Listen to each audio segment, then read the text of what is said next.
मैं अजीत राजपुरोहित आप सभी का टैगोर स्कूल के इस ऑनलाइन प्लेटफॉर्म पर स्वागत करता हूं। हम कक्षा 12 में मैथमेटिक्स में प्रोबेबिलिटी पढ़ रहे हैं और ये क्वेश्चन नंबर 11 तक हमने कर लिया है 13.2 का। क्वेश्चन नंबर 10 तक कर लिया है। 11वां देखिए, 11वें में क्या लिखा हुआ है। 11वें क्वेश्चन में ये लिखा हुआ है ए और बी स्वतंत्र घटनाएं हैं। ए तथा बी स्वतंत्र घटनाएं हैं और आपको ये पता होना चाहिए, अगर ये स्वतंत्र घटनाएं हैं तो हमें पता है कि ए और इंटरसेक्शन जो बी है इनकी probability P of A into P of B के बराबर होती है ना, ये हमें पता है। इसके बाद में कुछ चीज़ें आपको और दिए रखी है, वो है पी ऑफ ए, इसका मान दे रखा है 0.3, पी ऑफ बी भी दे रखा है वो है 0.6। इसमें फर्स्ट क्वेश्चन आपसे ये पूछा है पी ए और बी, और का मतलब ए और बी है, सॉरी। तो और का मतलब आपको पता होना चाहिए, और का मतलब क्या होता है, और का मतलब होता है इंटरसेक्शन, और का मतलब होता है इंटरसेक्शन। अब इंटरसेक्शन है तो ये हमारे पास है ना, इंटरसेक्शन का फॉर्मूला हमारे पास है P of A into P of B. अब इनको गुणा करेंगे तो प्रोबेबिलिटी रखते हैं इनकी 0.3 और इसको गुणा करेंगे हम 0.6 से, तो ये आएगा 0.18। ठीक है, ये था फर्स्ट क्वेश्चन। सेकंड में देखिए क्या पूछा है आपसे। सेकंड में क्वेश्चन में पूछा है पी ए और बी नहीं, पी ए तो है और लिखा है, इसका मतलब इंटरसेक्शन है, और बी नहीं है, बी नहीं है। अब मुझे ये बताओ इसे मैं किस प्रकार लिखूंगा। इसे मैं लिखूंगा पी ऑफ ए और into P of B bar. ध्यान से देखना, अगर ए और बी परस्पर अगर स्वतंत्र घटनाएं हैं तो इनकी इंटरसेक्शन की प्रायिकताओं का जो मान है वो इनकी अलग अलग प्रायिकताओं के गुणनफल के बराबर आता है। हमारे पास P ऑफ A तो है, वो P ऑफ A कितना है 0.3 है, इनटू में P ऑफ B नहीं है। अब ये तो होने की प्रायिकता है। चलो यहाँ से अगर मैं देखिए, यहाँ से अगर मैं P A की नहीं की लिखता हूँ तो हमेशा एक में से घटाने पर आता है तो 0.7 आएगा, और यहाँ से अगर मैं पी बी नहीं की प्रायिकता लिखूंगा तो एक में से 0.6 को घटाने पर 0.4 आएगा, तो यहाँ 0.4 आएगा। तो इनको हल करने पे कितना आएगा 0.12। ठीक है, क्वेश्चन नंबर थर्ड देखिए इसी का, इसी में जो तीसरा क्वेश्चन है वो देखिए। थर्ड में ये लिखा हुआ है पी ए या बी, पी ए या बी है। या का मतलब आपको पता क्या होता है, या का होता है यूनियन। तो इसका फॉर्मूला आना चाहिए आपको, 11th क्लास में पढ़ रखा है। P A of A P of B plus है और minus P of A intersection B.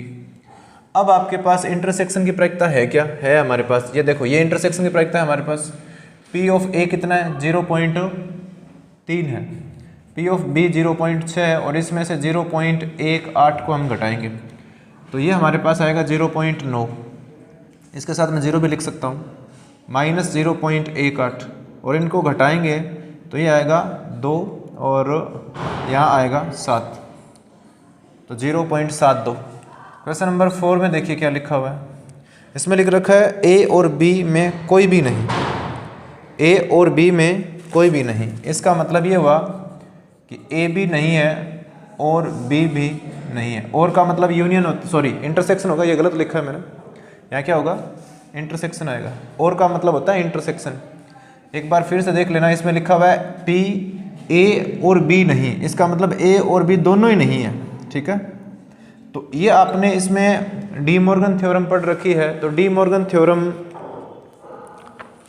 में होता क्या है, इन दोनों की बार हम एक साथ लिख सकते हैं लेकिन बीच वाला साइन बदल जाता है। इन दोनों की बार को हम एक साथ लिख सकते हैं और बीच वाला साइन बदल जाता है। अब आपने ये पढ़ रखा है कि अगर आपने पूरी एक घटना पे अगर नहीं पूछा है तो उसको एक में से घटाएंगे तो ये आ जाएगा पी यू यूनियन बी। अब ध्यान से देखो, यहाँ अगर मैं मान रखता हूँ 1 minus P of A union B, तो ए यूनियन बी का हमारे पास मान कितना है, ये देखो ए यूनियन बी का हमारे पास मान है 0.72 और इनको घटाने से आएगा 0.18। ठीक है, 1.8 नहीं आएगा, सॉरी 2.8 आएगा। कितना आएगा 2.8। तो नेक्स्ट क्वेश्चन देखते हैं हम, ये था क्वेश्चन नंबर 11। अभी क्वेश्चन नंबर 12 की बात करेंगे। चलिए देखते हैं क्या लिखा हुआ है उसमें। क्वेश्चन नंबर 12 के लिख रखा है एक पासे को 3 बार उछाला जाता है। तो एक पासे को 3 बार उछाल लेंगे भाई। उसके बाद में ये लिखा हुआ है तो कम से कम एक बार विषम संख्या प्राप्त होने की प्रायिकता, कम से कम एक बार विषम संख्या प्राप्त होने की प्रायिकता। इस क्वेश्चन को थोड़ा सा पहले मैं समझाऊंगा फिर हम करेंगे। क्वेश्चन नंबर 12 में ये दिया हुआ है, क्वेश्चन नंबर 12 में ये दिया हुआ है कि एक पासे को 3 बार उछाला जाता है। एक पासा 3 बार उछाला जाता है, उछाला जाता है। अब ध्यान देना, आगे ये पूछा है आपसे कम से कम एक बार विषम। ये एक बार रफ में करते हैं। कम से कम एक बार विषम अंक आना। इस बात को समझना, थोड़ा रफली समझते हैं इसको। मुझे ये बताओ कि कम से कम एक बार विषम आने का मतलब ये है 3 पासों को उछालेंगे तो संख्या इस प्रकार आएगी 2 4 7। तो मुझे बताइए पहले पासे पे 2 आया है, दूसरे पे 4 आया है, तो तीसरे पे विषम आ गया ना। इसने बोला कम से कम एक बार विषम। बताइए इसमें एक बार विषम नहीं है क्या? है। कम से कम एक बार विषम है, इसका मतलब ये हुआ कि सभी पर सम नहीं आना चाहिए। सभी पर सम आ गया इसका मतलब ये इसमें नहीं होगा काउंट। क्यों?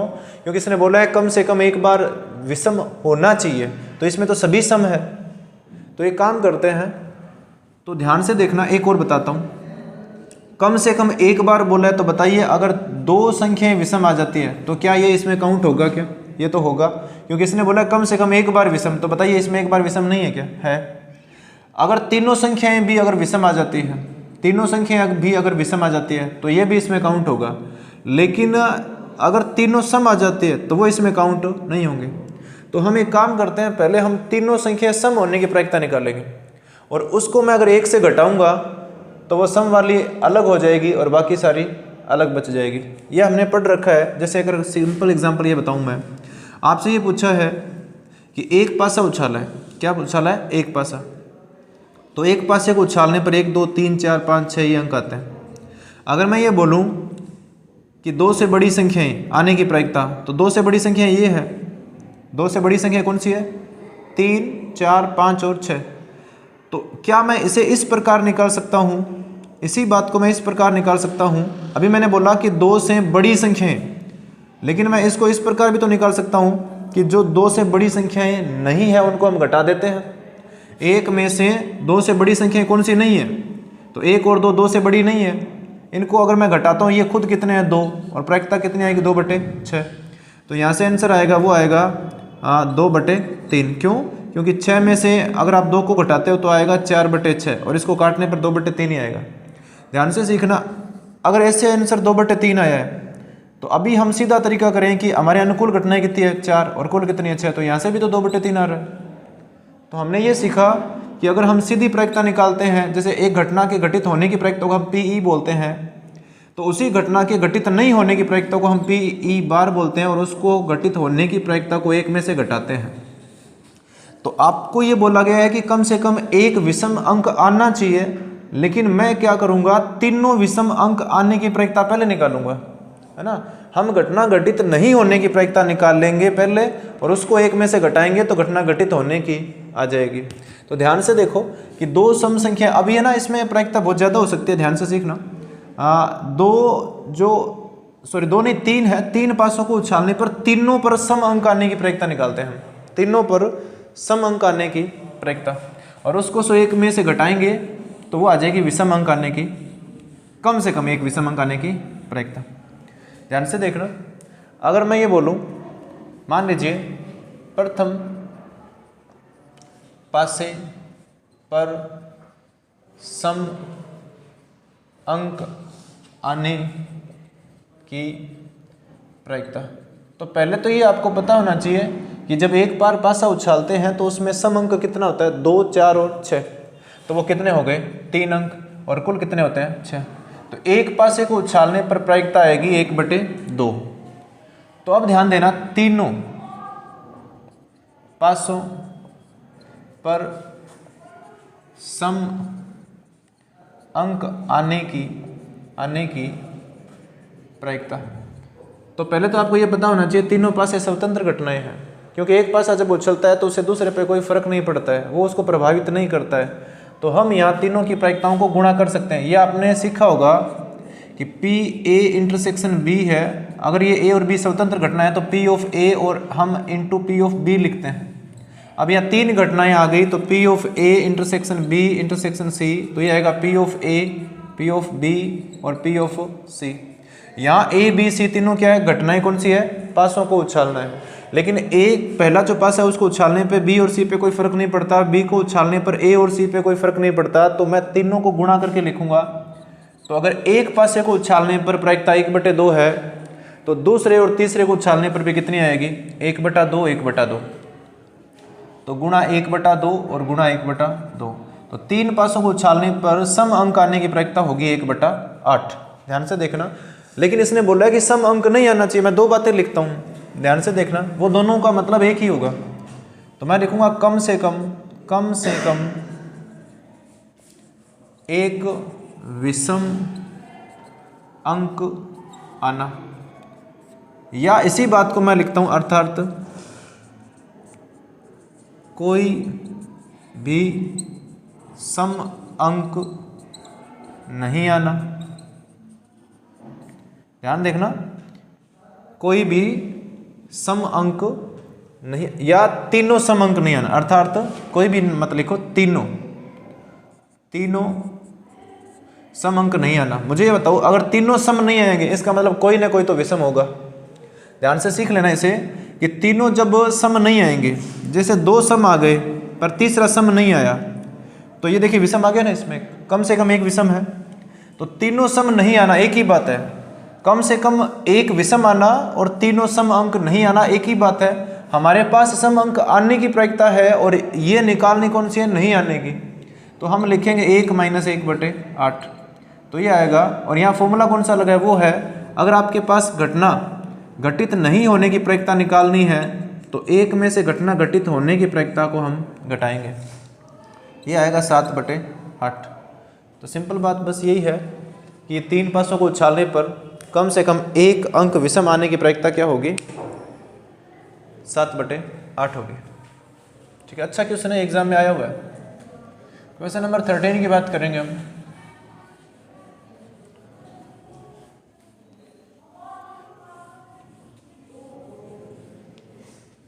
क्वेश्चन नंबर 13 में देखते हैं क्या दिया हुआ है। इसमें लिख रखा है 2 गेंद एक बॉक्स से बिना प्रतिस्थापन के। तो ये एक बात बता देता हूँ मैं, बुक में ये गलत छपा हुआ है क्वेश्चन। अगर मैं बिना प्रतिस्थापन के अगर इस क्वेश्चन को करवाता हूँ तो जो बुक में पीछे आंसर दिया वो आंसर मैच नहीं होंगे। अगर वो आंसर मैच करवाने हैं, है ना, एक बार कन्फर्म करते हैं ना, क्योंकि वो आंसर सही है भी या नहीं। क्वेश्चन नंबर ये 13.2 का 13 नंबर है, तो 13.2 का 13 नंबर क्वेश्चन है। हाँ सही है एकदम। अगर हमें क्वेश्चन के अभी जो बुक में आंसर दे रखे हैं अगर वो मैच करने हैं तो आपको यहाँ जो नाम लिखा हुआ है बिना प्रतिस्थापन, उसमें बिना नाम को काटना पड़ेगा, मतलब प्रतिस्थापन करना है हमें। पहले तो ये प्रतिस्थापन और बिना प्रतिस्थापन समझो। प्रतिस्थापन और एक वर्ड आता है बिना प्रतिस्थापन, बिना प्रतिस्थापन। तो मैं आपको बता देता हूं हमारे क्वेश्चन में ये लिखा हुआ है बिना प्रतिस्थापन। ध्यान से देखो, एक हमारे पास एक डिब्बा है, एक बॉक्स है। इस बॉक्स में मान लीजिए कुछ क्रिकेट वाली गेंद है, ठीक है। अगर मैं इसमें से एक गेंद को निकालता हूं तो वो निकालने के बाद आपने उसको बाहर रख दिया, अंदर नहीं रखा वापस, इसको बोलते हैं बिना प्रतिस्थापन। और अगर आपने एक बार निकाला है और फिर उसे वापस रख भी दिया है उसको बोलते हैं प्रतिस्थापन। प्रतिस्थापन का मतलब है रिप्लेसमेंट। अगर आपने उठाया है तो वापस उसको रख दिया, वो होता है प्रतिस्थापन। और अगर आपने उठा लिया पर दोबारा रखा नहीं, वो होता है बिना प्रतिस्थापन। तो यहाँ इस क्वेश्चन में जो वर्ड लिखा हुआ है बिना प्रतिस्थापन, उसमें बिना जो वर्ड है उसको हम हटाएंगे इसमें से। तो अगर मैं बिना वर्ड को हटाता हूँ तो क्वेश्चन के आंसर मैच होंगे, वरना नहीं होंगे। तो ध्यान से देखना, अब मैं उस शब्द को नहीं बोलूँगा साथ में। 2 गेंद एक बॉक्स से प्रतिस्थापन के द्वारा निकालनी है आपको। 2 गेंद प्रतिस्थापन के द्वारा निकालनी है। तो इसमें जो गेंद हमें दे रखी है वो देखना काली गेंद है। 13 नंबर क्वेश्चन है ये, काली गेंद, और काली गेंद है वो 10 है, और दूसरी जो रंग है वो है लाल, लाल गेंद, और लाल गेंद इसमें दे रखी है 8। प्रायिकता ज्ञात कीजिए कि दोनों गेंदें लाल हो। तो फर्स्ट क्वेश्चन में दोनों गेंदों के लाल होने की प्रायिकता, मुझे बताओ जब आप पहली गेंद निकालते हो तो कुल बॉल कितनी है इसमें, कुल गेंद कितनी है? कुल गेंद हमारे पास है 18, तो बटे में क्या आएगा 18 आएगा, बटे में क्या आएगा 18 कुल आता है, और ऊपर आता है अनुकूल। अब मुझे बताओ गेंद लाल कलर की कितनी है, इसमें लाल रंग की बॉल है 8, तो पहली बॉल निकालने की प्रायिकता है ये, एक बार समझ लेना ध्यान से, 8/18 पहली बॉल निकालने की प्रायिकता है। लेकिन इसमें लिखा हुआ है कि प्रतिस्थापन करना है, मैं साइड में लिख देता हूँ, कुल गेंद हमारे पास 18 है और प्रतिस्थापन करना है, प्रतिस्थापन करना है, और प्रतिस्थापन करना है इसका मतलब ये हुआ कि बॉल जो आपने पहली बार निकाली है उसे पुनः उस बॉक्स के अंदर रखना है। अब मुझे बताओ कि आपने एक बॉल निकाली थी वो लाल रंग की थी, लेकिन वापस उसको रख दिया आपने, तो अब भी बॉल कितनी है लाल रंग की, 8 ही है, क्योंकि निकाली थी तो वापस रख दी, और वापस रख दी तो कुल भी कितनी है अब 18। ये मैंने 2 बार क्यों लिखा है, क्योंकि हम बॉल कितने निकाल रहे हैं 2। अब इनको काटेंगे तो ये 4 बार कटेगा, ये 9 बार कटेगा, ये 4 बार, ये 9 बार। तो बुक में जो आंसर दिया वो यही है 16/81, है ना। और अगर बिना प्रतिस्थापन के करते तो ये आंसर नहीं आता, फिर अलग आंसर आता है ना। तो आपके एग्जाम में अगर बिना प्रतिस्थापन के आता है तो फिर आपको उसी प्रकार करना है। चलो एक बार मैं बिना प्रतिस्थापन की ओर बताता हूँ। मान लीजिए आप पहली बॉल निकाल रहे हो, वो कितनी है, लाल रंग की तो 8 है, और कुल बॉल कितनी है 18। अब आपने प्रतिस्थापन नहीं करना है, तो वो जो बॉल आपने निकाली है उसको आपने कहाँ रख दिया, बाहर रख दिया। तो अब बताइए लाल रंग की बॉल कितनी है, 7 है, और अब कुल कितनी है, 17 है ना। अब इनको काटेंगे हम तो ये कितनी बार कटेगा, 2 से 4 बार, ये 2 से 9 बार। 7 और 4 को गुणा करने पे 28 आता है, और 17 को 9 से गुणा करने पर 153 आता है। तो ये आंसर आएगा, पर ये बुक में आंसर नहीं है पीछे, तो आंसर ये है बुक में। तो यहाँ से आपको बिना जो वर्ड है वो काटना पड़ेगा। और अगर एग्जाम में बिना वर्ड साथ में आता है, ये लिखा हुआ आता है कि प्रतिस्थापन नहीं करना है, तो फिर आपको इस प्रकार करना पड़ेगा। ठीक है, सिंपल है, ये भी कोई ज़्यादा टफ नहीं है। तो मैं इसे हटा देता हूँ बुक का आंसर मैच करने के लिए। ध्यान से देखो, अब सेकंड क्वेश्चन में क्या लिखा हुआ है। सेकंड में ये लिखा हुआ है कि प्रथम काली एवं दूसरी लाल। प्रथम गेंद काली व दूसरी गेंद लाल होने की प्रायिकता। इसने कन्फर्म बता दिया आपको कि पहली बॉल आपको कौन सी लेनी है, काली लेनी है। तो ध्यान से देखना। तो मुझे ये बताओ, हमारे पास काली बॉल अब कितनी है, 10 है, लेकिन कुल कितनी है, 18। अब बताइए, आपने प्रतिस्थापन करना है, तो जो बॉल निकाली है वो आपने वापस रख दी, तो अब भी कुल कितनी है, 18 ही है। लेकिन दूसरी बॉल हमें कौन सी निकालनी है, लाल। तो लाल बॉल कितनी है हमारे पास, 8, और कुल कितनी है, 18। ये 2 से कटता है 5 बार, ये 2 से कटेगा 9 बार, ये 2 से 4 बार, ये 2 से 9 बार। तो यहाँ आंसर आएगा 20/81। अब देखिए थर्ड क्वेश्चन में क्या दिया हुआ है। थर्ड क्वेश्चन में ये बोला है कि एक काली है और दूसरी जो है वो है लाल है। एक काली व एक लाल, इस प्रकार लिखना चाहिए। इसने दूसरा लिखा, थोड़ा कन्फ्यूजन होते हैं, कन्फ्यूज हो जाएंगे बच्चे। एक काली व एक लाल गेंद होने की प्रायिकता। आप सोच रहे हो सिर्फ सेकंड में और इसमें क्या फ़र्क है। फिर जो सेकंड क्वेश्चन है इसका, उसमें और थर्ड में क्या फ़र्क है, ध्यान से समझना। अच्छा क्वेश्चन है ये। इसमें लिख रखा है प्रथम गेंद काली और दूसरी गेंद लाल, ये फिक्स कर दिया इसने। लेकिन इसमें बोला है एक काली और एक लाल। इसका मतलब क्या हुआ, इसका मतलब मैं लिखता हूँ। इसका मतलब ये हुआ कि पहली बॉल अगर लाल है, लाल को हम क्या लिखते हैं, आर, मतलब रेड से। अगर पहली बॉल रेड है तो दूसरी, इसमें एक बार मैंने पहली को रेड बोल दिया। देखिए प्रथम में और एक में फ़र्क है, दूसरी में और एक में फ़र्क है। हालांकि आपकी बुक में यहाँ एक की जगह दूसरी लिखा हुआ है, दूसरी नहीं आना चाहिए था, एक आना चाहिए था। एक बॉल काली और एक बॉल लाल। तो मुझे बताइए कि पहली अगर रेड है तो दूसरी ब्लैक होगी, तो पहले ब्लैक नहीं आ सकती क्या, दूसरी रेड नहीं आ सकती क्या? इस प्रकार तो हो सकता है, लेकिन इनमें उसने फिक्स बोला है। पहली यहाँ प्रथम का मतलब होता है एक नंबर पे और दूसरी का मतलब दूसरे नंबर पे। तो पहले नंबर पे काली लेनी है, पहले पे काली लेनी है और दूसरे पर आपको लाल लेनी है, तो ये आपके लिए गलत होगा सेकंड क्वेश्चन के लिए। लेकिन इसमें लिख रखा है एक काली और एक लाल, तो मुझे ये बताइए कि किसने बोला ये पहले आपको लाल ही लेनी है? पहले बोल काली भी हो सकती है, इसका मतलब पहले अगर लाल रंग की है तो दूसरी काली होगी, और अगर पहली काली है तो दूसरी लाल। तो इसमें ये प्रयोक्ताएं लिखनी पड़ेगी आपको, P ऑफ आर बी और plus P of B R. इनका मतलब समझ गए क्या? पहली रेड और दूसरी ब्लैक, और पहली ब्लैक और दूसरी रेड। अब आपको इनके फॉर्मूले में लिख देता हूँ, P ऑफ आर, ठीक है, और इंटू P ऑफ बी। क्योंकि पहली और दूसरी घटनाएं स्वतंत्र है तो इनसे कोई फर्क नहीं पड़ता, तो ये गुणन नियम से लिख रहा हूँ मैं, P ऑफ बी और P ऑफ आर। तो यहाँ ध्यान से देखो, रेड बॉल होने की प्रायिकता हम निकालेंगे तो रेड बॉल कितनी है 8 है, तो 8/18। ब्लैक कितनी है 10 है, तो 10/18। आप ये सोच रहे हो सर बार बार भाग में 18 क्यों लिख रहे हो, कम क्यों नहीं हो रही है? कम इसलिए नहीं हो रही है कि प्रतिस्थापन करना है हमें, जो बॉल बाहर निकाल रहे हैं उसे वापस रखना है दोबारा।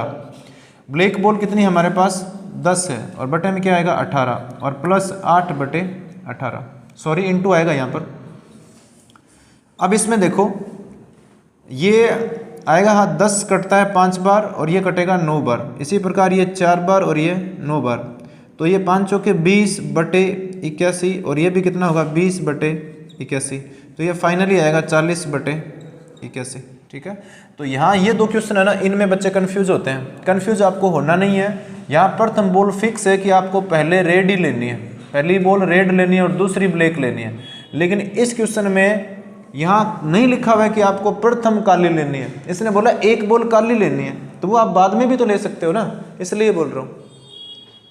ध्यान से देखो, अब क्वेश्चन नंबर हम 14 की बात करेंगे।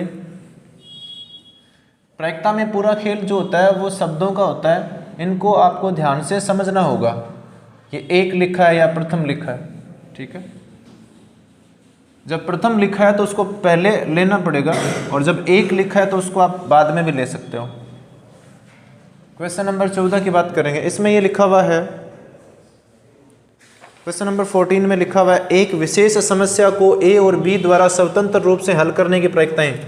स्वतंत्र रूप का मतलब ये हुआ कि ए अकेला उसे हल करेगा तो उसकी प्रायिकता कितनी है 1/2 है, और उसके बाद में अगर मैं दूसरा जो बी है उसको उसके द्वारा एक समस्या को हल करने की जो प्रायिकता वो 1/3 है। इस क्वेश्चन में आगे हमें ए के द्वारा हल नहीं करने की और बी के द्वारा हल नहीं करने की भी प्रायिकताओं की जरूरत पड़ेगी। तो घटना को ए द्वारा हल नहीं करने की प्रायिकता कितनी होगी, वो होगी 1 - 1/2, तो कितना आएगा 1/2 ही आएगा। और यहाँ अगर मैं बी के द्वारा हल नहीं होने की प्रायिकता लिखूंगा, यहाँ देखिए बी के द्वारा हल होने की प्रायिकता में दी हुई है, तो नहीं होने की हम निकाल लेंगे, एक में से घटाएंगे तो कितना आएगा 2/3। अब इसमें फर्स्ट क्वेश्चन देखिए, लिखा है समस्या हल हो जाती है, समस्या हल हो जाती है। मुझे ये बताइए समस्या हल करवाने की प्रायिकता पूछ रहा है, ये समस्या हल होने की प्रायिकता। ध्यान से समझना, बहुत सिंपल है वैसे तो, पर मुझे ये बताओ समस्या हल करनी है ना, तो समस्या हल करने का मतलब है कि ध्यान से देखो, मान लीजिए कि ए समस्या को हल कर देता है, तो बताइए समस्या हल हो गई ना। तो अब अगर बी समस्या को हल नहीं भी करे तो भी बताइए समस्या हल हुई कि नहीं हुई, हो गई है। ध्यान से देख लेना, यहाँ मैंने ए पर बार नहीं लिखा है, इसको मतलब ये हुआ कि ए ने समस्या को हल कर दिया, और बी पर बार लिखा है, इसका मतलब बी समस्या हल नहीं कर पाया। तो ओवरऑल बताओ मुझे समस्या हल हुई कि नहीं हुई, हो गई ना, ए ने कर दी ना। इसी प्रकार मैं इस प्रकार भी लिख सकता हूं कि ए नहीं कर पाया और बी समस्या को हल कर देता है, तो अभी तो समस्या हल होगी।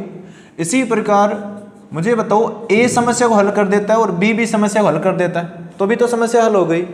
तो एक कंडीशन और बच गई इसमें, वो इसमें लिखनी नहीं है, वो मैं बता देता हूं कि ए भी नहीं कर पाया और बी भी नहीं कर पाया। तो इसने तो बोला है कि समस्या हल होने की प्रायिकता निकालनी है आपको, पर इनमें देखो ए भी नहीं कर रहा है और बी भी नहीं कर रहा है, तो आपको ये प्रायिकता इसमें लिखनी नहीं है। ठीक है, अब मुझे ये बताओ यहाँ से हमें पता है इसको हम कैसे लिखते हैं, पी ऑफ ए और पी ऑफ बी बार, अलग अलग कर लिया इनको, है ना, गुणन नियम से। पी ऑफ ए बार और पी ऑफ बी और plus P of A into P of B. अब पी ऑफ ए का मान हमारे पास कितना है, पी ऑफ ए का मान 1/2 है, इंटू में पी ऑफ बी बार है वो कितना होगा 2/3। पी ऑफ ए बार कितना होगा, वो है 1/2। पी ऑफ बी कितना है 1/3 और प्लस पी ऑफ ए कितना है 1/2 और पी ऑफ बी है 1/3। ध्यान से देखना, यहाँ ऊपर 2 है, बटे में कितना है 6, यहाँ ऊपर 1 है, बटे में कितना है 6, यहाँ ऊपर 1 है, बटे में कितना है 6, तो एलसीएम 6 आएगा और 2 कितना हो गया 4, तो फाइनली आंसर आएगा 2/3, 2/3 काटने के बाद। ठीक है, अब एक चीज़ देखो, यहाँ इस क्वेश्चन को मैं थोड़ा एक अलग तरीका उससे भी कर सकते थे। पहले मैं लिख लेता हूँ समस्या हल नहीं होने की प्रायिकता, नहीं होने की प्रायिकता, ध्यान से समझना, ये भी सिंपल है, ये थोड़ा छोटा पड़ेगा। तो समस्या हल नहीं करनी है हमें, इसका मतलब ए भी नहीं करेगा और बी भी नहीं करेगा। इसको मैं कैसे लिखूंगा, पी ऑफ ए बार और पी ऑफ बी बार। अब ध्यान से देखो कि पी ऑफ ए बार का हमारे पास मान कितना है 1/2 है और पी ऑफ बी बार का मान कितना है 2/3, तो यहाँ से आंसर आएगा 1/3। अब ये समस्या के हल नहीं होने की प्रायिकता है, लेकिन हमें कौन सी निकालनी है, समस्या के हल होने की निकालनी है। तो मैं लिखूंगा समस्या के हल होने की प्रायिकता। तो समस्या के हल होने की प्रायिकता लिखेंगे तो आपको पता है ये तो 10th क्लास में पढ़ रखा है हमने, होने की निकालनी है तो नहीं होने की 1 में से घटा दो, 1 में से 1/3 घटाऊंगा तो आंसर कितना आएगा 2/, तो देखो इसमें भी 2/3 है तो इसमें आ गया ना 2/3। हाँ सिंपल है, ये वाला सिंपल था, छोटा है, क्योंकि मान लो पहले हम वो निकाल लेते हैं जिसमें हल नहीं होता है, समस्या हल नहीं होगी, वो प्रायिकता 1/3 है तो होने की 2/3 आ जाएगी। इसमें देखो 3 बार करना पड़ा हमें कि ए कर देगा तो बी नहीं करेगा, बी करेगा तो ए नहीं करेगा, या दोनों कर देते हैं, तो इन तीनों कंडीशन में समस्या हल होगी, फाइनली आंसर आएगा 2/3। ठीक है, इसका सेकंड क्वेश्चन देखते हैं। फर्स्ट आप नोट कर लेना, सेकंड की बात करते हैं अभी। इसमें 2 क्वेश्चन दिया हुआ है।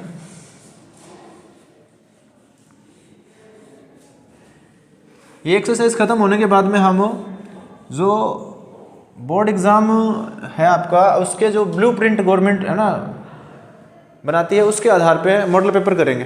ठीक है, क्वेश्चन नंबर इसी का जो सेकंड है उसकी बात कर रहे हैं।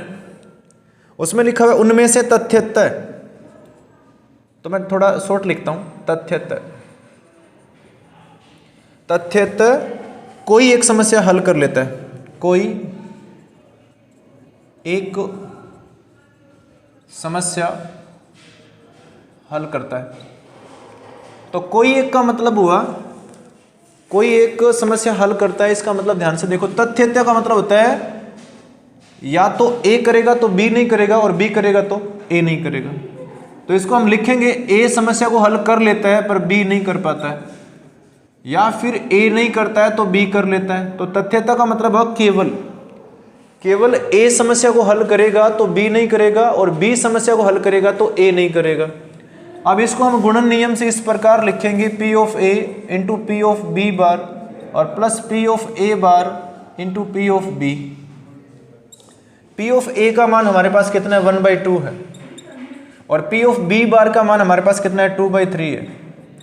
पी ऑफ ए बार कितना है 1/2 है और पी ऑफ बी 1/3 है।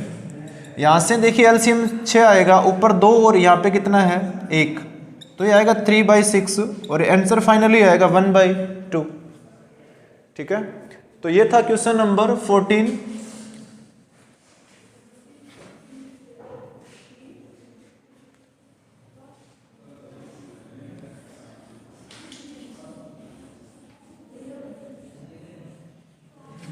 चल नेक्स्ट क्वेश्चन देखिए, एक क्वेश्चन और पढ़ेंगे अभी हम, क्वेश्चन नंबर 15 की बात करेंगे।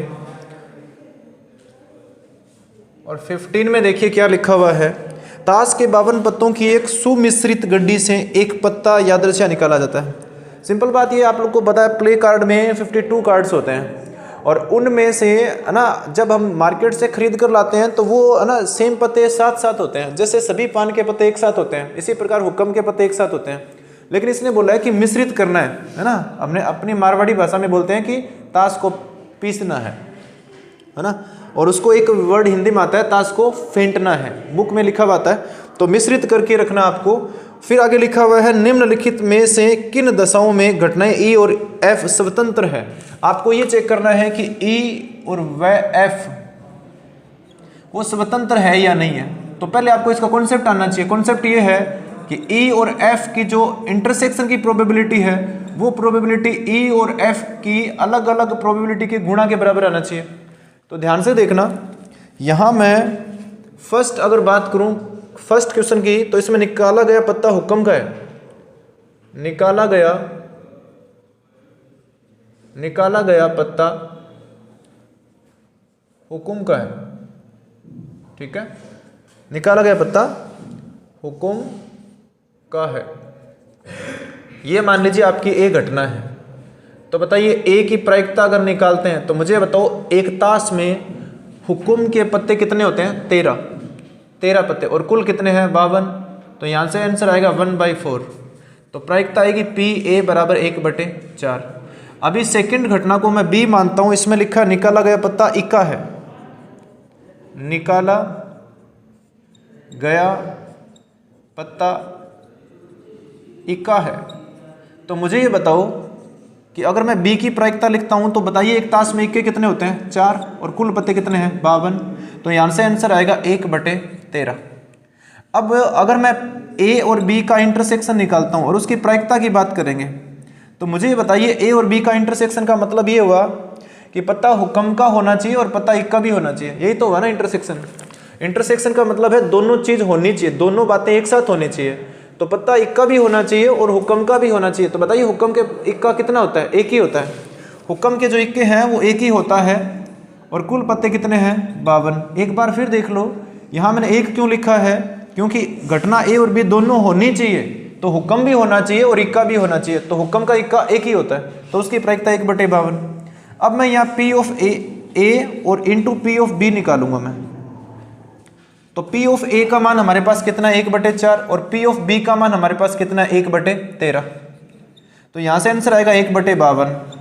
अब मुझे बताओ, ये आया P of A into P of B। अब ये बताओ P of A into P of B, और ये बराबर 1/52। बताइए मान किसका है? 1/52 मान किसका है? P of A intersection B, A intersection B इसका है।